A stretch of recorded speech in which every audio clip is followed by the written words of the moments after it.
ഇപ്പൊ ചേട്ടൻ നോക്കിയിട്ടുണ്ടെങ്കിൽ ഒരു 43-ാമത്തെ സിനിമയാണ് കാതൽ എന്ന് പറയുന്നത്. പക്ഷെ പലർക്കും ചേട്ടനെ ഈ സിനിമയിൽ ഒരു പുതുമുഖമാണോ എന്ന് സംശയം തോന്നുന്നുണ്ട്. അങ്ങനെയുള്ള കോൾസ് ഒക്കെ വന്നിരുന്നോ? അല്ല, പലർക്കും നേരത്തെ എന്നെ അറിയുന്നവർക്ക് അറിയാം കുറേ പടങ്ങളുള്ള കാര്യം. അല്ലാത്തവർക്ക് പിന്നെ എൻ്റെ ഈ അപ്പിയറൻസ് നേരത്തെ ഇപ്പോൾ കണ്ടവർക്ക് തന്നെ നീയാണോ ചെയ്തതെന്ന് ചോദിച്ചിട്ടുണ്ട്. കുറച്ച് മേക്കപ്പിലൊക്കെ ഒത്തിരി മാറ്റമുണ്ടല്ലോ.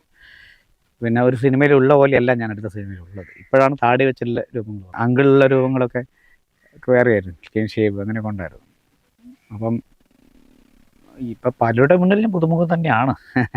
സിനിമയിൽ അങ്ങനെ രജിസ്റ്റേർഡ് ആയിട്ടുള്ള സീനിൽ അങ്ങനെ വന്നിട്ടില്ല. ഉണ്ടെങ്കിൽ തന്നെ അത് വേറെ ഫിഗർ വേറെ എങ്ങനെ മാറ്റം ഉണ്ടായിരുന്നു. പലരും ഗ്രൂപ്പുകളിലൊക്കെ അന്വേഷിക്കുന്ന ഈ കഥാപാത്രം ചെയ്തയാൾ ആരാണ്, അറിയാമോ എന്നൊക്കെ തുടക്കത്തിൽ അന്വേഷിച്ചിരുന്നു. ഇപ്പോഴാണ് കുറച്ചുകൂടി ചേട്ടൻ വിസിബിൾ ആയി തുടങ്ങിയിട്ടുള്ളത്. അപ്പൊ ഈ ഒരു എക്സ്പീരിയൻസ്, അതായത് നമ്മളൊരു പ്രധാന കഥാപാത്രമായ ഒരു സിനിമയിൽ എത്തുക എന്നത് ഒരുപാട് നാളത്തെ ഒരു സ്വപ്നമാണല്ലോ. അപ്പൊ ഈ ഒരു മൊമെന്റ് എങ്ങനെയാണ് ചേട്ടൻ അതെങ്ങനെയാണ് കൺസീവ് ചെയ്യുന്നത്? എനിക്ക് സന്തോഷം കൊണ്ട് ഇരിക്കാൻ വയ്യേ. അത് തന്നെയാണ് കാര്യം. അത്രയും കാലത്തെ ഒരു പ്രോസസ്സ് ഉണ്ട് ഇതിൽ. ഞാൻ യാത്ര ചെയ്ത് ട്രാവൽ ഒരുപാട് പെയിൻസ് ഉണ്ട് അതിൻ്റെ അകത്ത്. അങ്ങനെയൊക്കെ വന്ന് നമ്മളൊരു സ്ഥലത്ത് ലാൻഡ് ചെയ്യുമ്പോൾ, അതും മമ്മൂക്കയുടെ പടം, ജ്യോതികമാമിൻ്റെ പടം, അതും നേരത്തെ ഗ്രേറ്റ് ഇന്ത്യൻ കിച്ചൺ എന്ന ഫിലിം പോലെ ചെയ്ത GABയുടെ പടം, ഒത്തിരി ശ്രദ്ധ നേടാൻ പോകുന്ന ഒരു ഹിസ്റ്റോറിക്കൽ പടമായിരിക്കും എന്ന് അറിയായിരുന്നു നേരത്തെ. കാരണം അതിൻ്റെ ഇത് ചെയ്യുന്ന എൻ്റെ കണ്ടൻറ്റിനെ കുറിച്ച് അറിയായിരുന്നു ചെയ്യാൻ പോകുന്നത്. കണ്ടൻറ്റ് ഒരു ഹിസ്റ്ററി അല്ലെങ്കിൽ കോൺട്രവേഴ്ഷ്യൽ ആയിരിക്കും എന്ന് എനിക്കറിയായിരുന്നു. സിനിമയിൽ പ്രധാനപ്പെട്ട ഒരു വേഷം ചെയ്യാൻ പറ്റുന്ന സാധനം മാത്രമല്ല, അത് ഹിറ്റായി കൊണ്ടിരിക്കുന്നു എന്നുള്ളതാണ്. അതിലേറെ സന്തോഷം ഭയങ്കരമാണ്. അൺലിമിറ്റഡ്. ആളുകൾ കൂടുതൽ അവെയർ ആകേണ്ട ഒരു വിഷയത്തെക്കുറിച്ചാണ് സംസാരിക്കുന്നത്. അപ്പോൾ ഈ ഒരു കഥാപാത്രം തേടി വരുന്ന സമയത്ത് ഒരു ഗേ ആയിട്ട് അഭിനയിക്കുക എന്ന് പറയുന്നത് കുറച്ച് ചലഞ്ചിങ് ആണ്. ചിലപ്പോൾ അത് ഫാമിലിയിൽ റിഫ്ലക്ട് ചെയ്യുന്നത് വേറെ രീതിയിലായിരിക്കും. സമൂഹത്തിൽ അത് എങ്ങനെയാണ് ആളുകൾ ഉൾക്കൊള്ളുക, നാളെ ചേട്ടനെ പറ്റി മറ്റുള്ളവർ എങ്ങനെയായിരിക്കും പ്രതികരിക്കുക എന്നൊക്കെയുള്ള ഒരു സംശയങ്ങൾ ഈ ഒരു കഥാപാത്രം തേടി വന്ന സമയത്തുണ്ടായിരുന്നു. ഇല്ല, എന്നെ സംബന്ധിച്ചില്ല. ഞാനൊരു നാടകക്കാരനാണ്. നാടകത്തിൽ നമ്മൾ ഇത്തരം കാര്യങ്ങൾ ഫേസ് ചെയ്യാൻ തയ്യാറായിട്ടാണ്.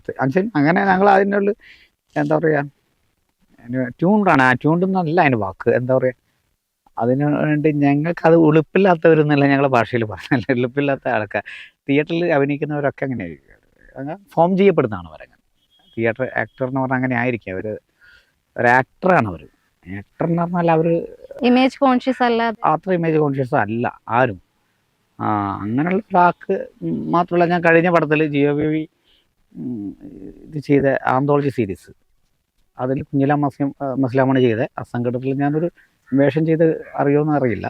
ഷിന്ദയുടെ ഹസ്ബൻഡായിട്ട് മൂത്രമൊഴിച്ച് അവിടെ കഴുകാറുണ്ടോ എന്ന് ചെയ്തത് ഞാനാണ്. അത് ഒത്തിരി വൈറലായിട്ട് അശ്ലീലമായിട്ട് അതിനെ പ്രചരിപ്പിച്ച ഒരുപാട് പേരുണ്ട്. പക്ഷേ അത് സിനിമയുടെ കണ്ടന്റ് അറിയാത്താണ്. സിനിമ കണ്ടിട്ടുണ്ടോ എന്ന് പലരും ചോദിച്ച ആൾക്കാരുണ്ട്. സിനിമ കണ്ടാലേ അത് അറിയാം എന്തിനാണ് അത് ചോദിച്ചതെന്ന്.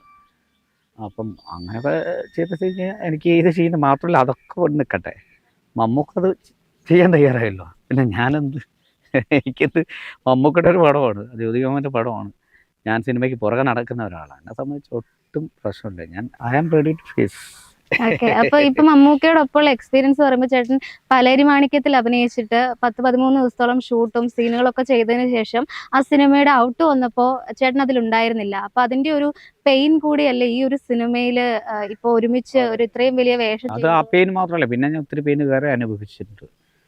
സെറ്റിൽ പോയിട്ടുണ്ടായിട്ടുള്ള ഒരുപാട് അപമാനങ്ങളും ഉണ്ടായിട്ടുണ്ട്. ഞാൻ ഇന്നലത്തെ ഇൻ്റർവ്യൂവിൽ പറഞ്ഞു. അതിനെ സംബന്ധിച്ച് അതിനുള്ളിൽ എന്നെ സഹായിച്ച ഒത്തിരി പേരുണ്ട് കേട്ടോ. അവരൊന്നും ഉച്ചരിക്കാൻ പറ്റില്ല. ഞാൻ പേരെടുത്ത് പറയാത്തത് എന്താണെന്ന് വെച്ചാൽ, ചിലർ നമ്മൾ പറയാൻ തുടങ്ങി, ചിലർ വിട്ടുപോകും. അപ്പോൾ അത് അവർക്കൊരു ഏട്ടാവും. അവരെ വിട്ടുപോയാൽ ഞാൻ പറഞ്ഞ അയ്യോ നീ എന്നെ ഓർത്തില്ലല്ലോ എന്ന് ഉണ്ടാവുമല്ലോ.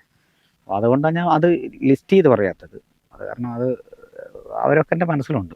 എന്നെ സഹായിച്ചവരുമുണ്ട്, എനിക്ക് ഒരുപാട് വേദനകൾ ഉണ്ടാക്കിയവരുണ്ട്. പക്ഷേ ചിലതൊക്കെ എനിക്ക് മനസ്സിലായിട്ടുണ്ട്. അതൊക്കെ ആ സിനിമയുടെ സാഹചര്യമായിരുന്നു എന്ന് മനസ്സിലായിട്ടുണ്ട്. ഞാൻ ആരെയും കുറ്റപ്പെടുത്തുന്നില്ല. അതാരെയും അങ്ങനെ ഞാൻ ഒരു വെറുപ്പോടെ കാണുന്നില്ല. അതിൻ്റെ ആ കാലത്ത് സംഭവിക്കപ്പെട്ട കാര്യമാണ്. അങ്ങനെ അന്നേരം എനിക്ക് വേദന ഉണ്ടായിട്ടുണ്ട്. അതൊന്നും നോക്കിയിട്ട് കാര്യമില്ല. സിനിമയുടെ ഗുണത്തിന് വേണ്ടി ചെയ്തായിരിക്കും. അപ്പോൾ അങ്ങനെ പെയിൻ അനുഭവിച്ചുകൊണ്ട് തന്നെ എങ്ങനെ എത്തിയത് കാരണം എന്നെ സംബന്ധിച്ച് ഭയങ്കര വലിയൊരു സന്തോഷത്തിലാണ്.